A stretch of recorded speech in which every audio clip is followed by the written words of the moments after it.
निकाल लें सभी। छंद क्रमांक 115। उच्चारण देखेंगे।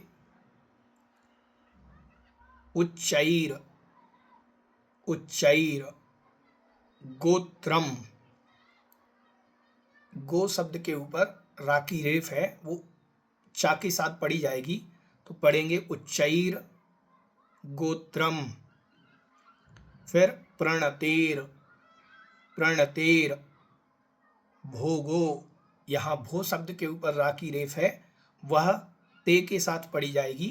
प्रणतेर भोगो। दाना, दुपासनात्, दुपासनात् पूजा। भक्तेः सुंदर रूपम, स्तवनात्, स्तवनात्। कीर्तिस, कीर्तिस तपोनिधिषु, तपोनिधिषु। ठीक है, चलिए उच्चारण करेंगे। उच्चैर्गोत्रम प्रणतेर भोगो दानादुपासनात् पूजा। भक्तेः सुंदर रूपम स्तवनात् कीर्तिस्तपो निधिषु। उच्चैर्गोत्रम प्रणतेर भोगो दानादुपासनात् पूजा। भक्तेः सुंदर रूपम स्तवनात् कीर्तिस्तपो निधिषु। यहाँ पर नवधा भक्ति का फल बतलाया गया है कि हम नवधा भक्ति करते हैं तो नवधा भक्ति में जो हमारे गुण हैं, हम नमस्कार भी करते हैं, भक्ति भी करते हैं, उनका स्तवन भी करते हैं, गुणानुवाद भी करते हैं, तो उसका फल क्या है, वहाँ ये फल बतला रहे हैं कि नवधा भक्ति का क्या फल है। देखो बहुत सुंदर ये श्लोक है। उच्चैर गोत्रम प्रणतेः। उच्चैर गोत्रम, उच्च ही मतलब ऊंचा, गोत्रम मतलब गोत्र, ऊंचा गोत्र मिलता है। ठीक है, गोत्र दो प्रकार के होते हैं, एक नीच गोत्र होता है, एक उच्च गोत्र होता है। तो उच्च गोत्र की उपलब्धि होती है। कब होती है, किससे होती है, तो कहा प्रणतेः, नमस्कार करने से। भगवान को, गुरु को नमस्कार करने से उच्च गोत्र का बंध होता है। किसका बंध होता है, उच्च गोत्र का। हमें उच्च गोत्र मिलता है।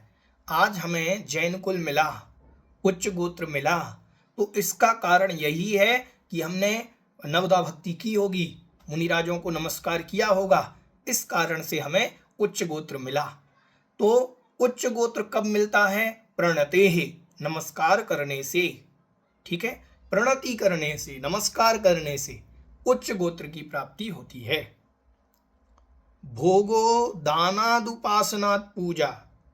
भोगा, भोगो मतलब भोगा, भोग मिलते हैं। भोग, अनेक प्रकार के भोग जो हम भोग रहे हैं, पंचेंद्रिय सुख, भोग का तात्पर्य है पंचेंद्रिय सुख की जो उपलब्धि है, पंचेंद्रिय के जो विषय हमें उपलब्ध हो रहे हैं, वह दानात, दान करने से। हम जितना दान करते हैं, उन दान के कारण ही हमारे लिए ये भोगों की प्राप्ति होती है। आप लोगों ने सुना होगा कि दान से भोग भूमि में जन्म लेते हैं। दान करने से भोग भूमि में वहां कुछ नहीं करना पड़ता, सब अपन को खाने पीने की वस्तु, पहनने की वस्तु, सारे सुख भोग भूमि में मिलते हैं। मात्र दान करने का फल है कि हमें भोग भूमि मिलती है। तो भोगाः दानात्, आज जितने भी हमें भोगों की सामग्री मिली है, आज की भी जो सामग्री हमें भोगों की प्राप्ति हुई है आज भी, वह हमें पूर्व में किए गए दान के कारण से है। समझ में आया? तो भोग की उपलब्धि होती है, भोग की सामग्री जो प्राप्त होती है वह दान करने से होती है। तो भोग हमें जो मिलते हैं वह दान करने से भोग की उपलब्धि होती है। और उपासनात् पूजा, और उपासना करने से, उपासना मतलब पूजा, भक्ति। ठीक है, गुरु महाराज की उपासना करने से, गुरु महाराज की पूजा करने से, भगवान की पूजा करने से हमें पूजा की प्राप्ति होती है। अब यहाँ पूजा का तात्पर्य क्या है? यहाँ पूजा का तात्पर्य प्रसिद्धि, यश, ख्याति।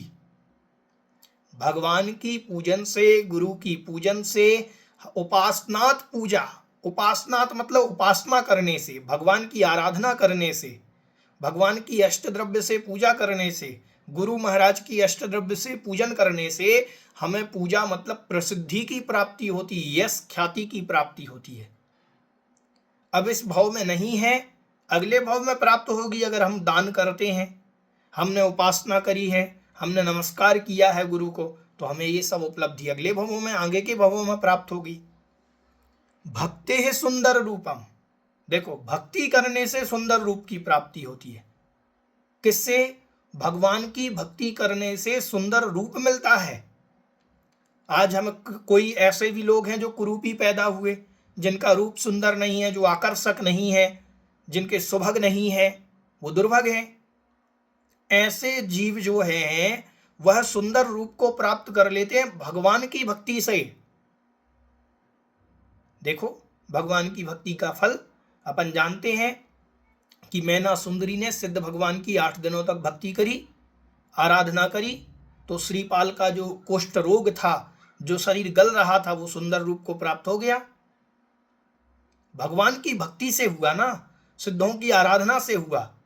सिद्धों की आराधना से जैसे श्रीपाल सेठ ने सुंदर रूप को प्राप्त कर लिया था, ऐसे ही सुंदर रूप की प्राप्ति भगवान की भक्ति करने से, गुरु की भक्ति करने से होती है। गुरु के प्रति हमारी कितनी भक्ति है, गुरु के प्रति हमारा भाव कितना है कि ये मेरे गुरु हैं, उनके प्रति कितनी भक्ति है, उसी भक्ति का फल है कि सुंदर रूप की उपलब्धि भगवान की भक्ति करने से होती है। फिर स्तवनात् कीर्तिस, स्तवनात् स्तवन करने से, स्तवन करने से कीर्ति। अब यहाँ स्तवन करने से कीर्ति दे दिया, तो कीर्ति का मतलब यश ले लेना और पूजा का अर्थ ले लेना सम्मान। ठीक है, अनेक अर्थ होते हैं, तो यहाँ पूजा का अर्थ मात्र सम्मान के अर्थ में लेना कि लोग हमारा सम्मान करेंगे, और कीर्ति शब्द का अर्थ लेना ख्याति। ठीक है, यश। तो भगवान का स्तवन करने से, स्तवन क्या कहलाता है? स्तवन कहलाता है, देखो 2 चीजें होती हैं। भगवान की 24 तीर्थंकर की स्तुति करना, गुणानुवाद करना, ये स्तवन कहलाता है। भगवान के गुणों का अनुवाद करना, भगवान के गुण ऐसे हैं, भगवान आप ऐसे हैं, भगवान आप ऐसे हैं, भगवान आप ऐसे हैं, भगवान के गुणों का स्तवन करना, ये जो है ये कहलाता है स्तवन। भगवान के गुणों का उच्चारण करना कि आप में ये गुण है, ठीक है, वह स्तवन कहलाता है। उस स्तवन से कीर्ति, कीर्ति की उपलब्धि, यश, ख्याति की प्राप्ति होती है। किनमें? तपोनिधिषु। अब ये कैसे, किनमें करना? प्रणाम किनको करना, दान किनको करना, उपासना किनकी करनी, भक्ति किनकी करनी, स्तवन किनका करना? तो बोले तपोनिधिषु, तपों के जो भंडार हैं, जिन्होंने 12 तपों को धारण करके रखा है, ऐसे उन महामुनिराजों की भक्ति करने से, उनका स्तवन करने से, उनकी पूजा करने से, उनको दान देने से, उनको प्रणाम करने से ये सब वस्तु की उपलब्धि होती है। ठीक है। अब कुछ लोग तो मुनिराजों को मानते नहीं, उनकी वंदना नहीं करते, तो उनको तो इतना सारा नुकसान हो गया समंतभद्र महाराज की दृष्टि से।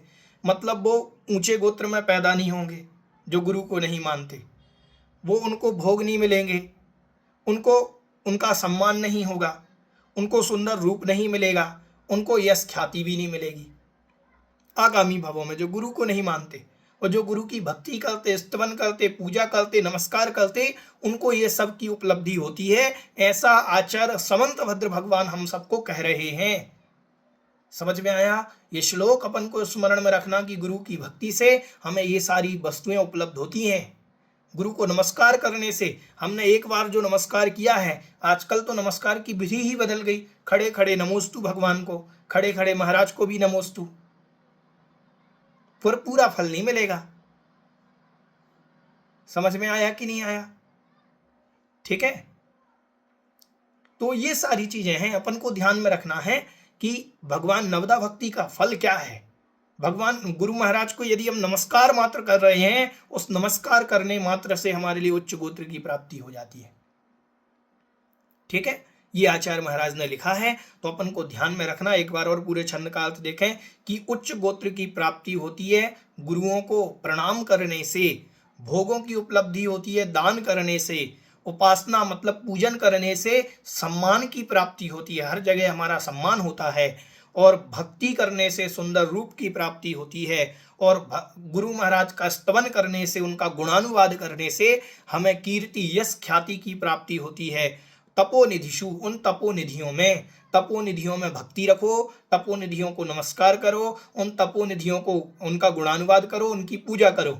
ठीक है, जो तप के निधान हैं, भंडार हैं, ऐसे उनको नमस्कार करने से, प्रणाम करने से ये सारी वस्तुएं मिलती हैं। ठीक है, तो अपन को चाहिए सबको सुंदर रूप, सबको चाहिए हमारा सम्मान हो सब जगह, सब चाहते हैं कि हमें हमारी यश ख्याति बढ़े, हमें भोग मिले, हमें उच्च गोत्र मिले, ऐसा सब चाहते हैं। तो गुरुओं की भक्ति करें, गुरु महाराजों की उपासना करें, मुनियों का सम्मान करें, जिससे अपन को ऐसी उपलब्धि हो, ये अपन को ध्यान में रखना चाहिए। ठीक है।